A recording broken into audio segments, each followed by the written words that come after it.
Hello, my radio journey में मैं वीरा आपके साथ हूँ।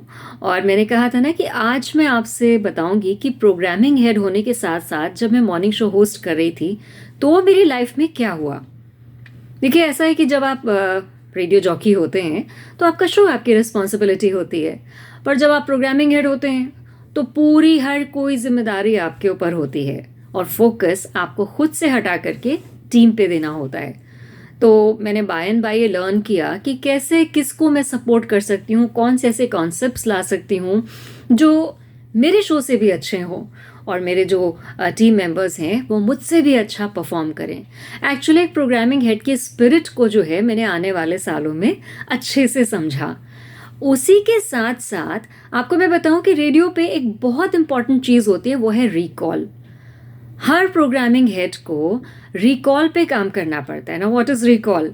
रिकॉल होता है कि जैसे रैंडम रिसर्च होती है और आपसे पूछेंगे आप कौन सा रेडियो सुनते हैं। एफएम सुनते हैं? हाँ। कौन सा एफएम सुनते हैं? कंफ्यूज हो जाते हैं लोग, बहुत सारे नाम लेते हैं। फ्रीक्वेंसी क्या है उसकी नहीं बता पाते हैं। अच्छा, कौन सा जॉक फेवरेट है, ये उसका शो कौन सा है, सब मिक्सअप करते हैं। जॉक किसी शो का नाम अलग हो जाता है, channel I mean radio station अलग हो जाता है, फ्रीक्वेंसी सब गड़बड़ रहता है।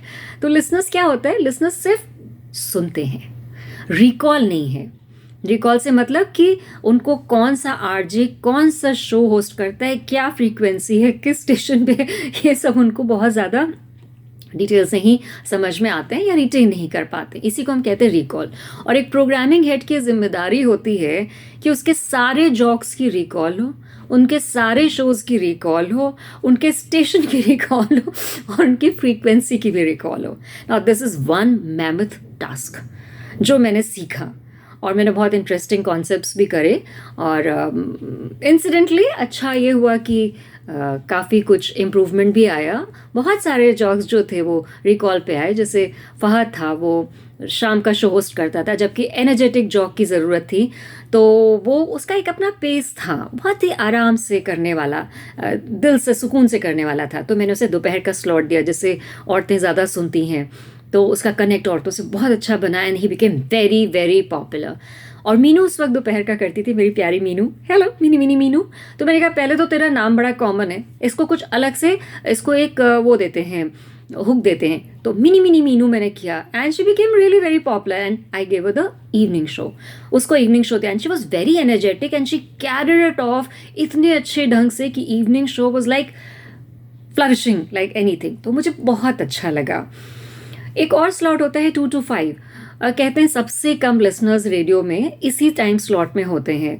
पर आपको पता है जब अयाज था तो वो 2 to 5 ही करता था टाइम पास, और वो सबसे ज़्यादा सुना जाने वाला स्लॉट था because he was so good with his delivery. एलान था उसके अंदर। उसके बाद बहुत सारे लोग बदले, बट फाइनली एक एडी साहब आए हमारे, जिनको मैंने एडी का अड्डा करके एक सेगमेंट दिया एंड उसमें बहुत ही इंटरेस्टिंग टॉपिक्स में रखती थी जो कि ज़िंदगी से जो बहुत ही ज़्यादा जूझ रहे लोग होते थे उन पे डिस्कशन करते थे, या जो अपनी ज़िंदगी की राह तलाश कर रहे होते थे। And it became very popular. जैसे फ्लर्टी विद फहद था, वो भी बहुत पॉपुलर हुआ। फहद जब लड़कियों से बहुत ही आराम से मुस्कुरा के बातें करता था, लड़कियां दीवानी हो जाती थी। लाइक मीनू का सेगमेंट था प्रोफेसर प्यारे के साथ, जय विजय सचान, जो आजकल बहुत बड़ी सेलिब्रिटी हो गया है। मीनू और उसका एक सेगमेंट हुआ करता था and they became very hit together.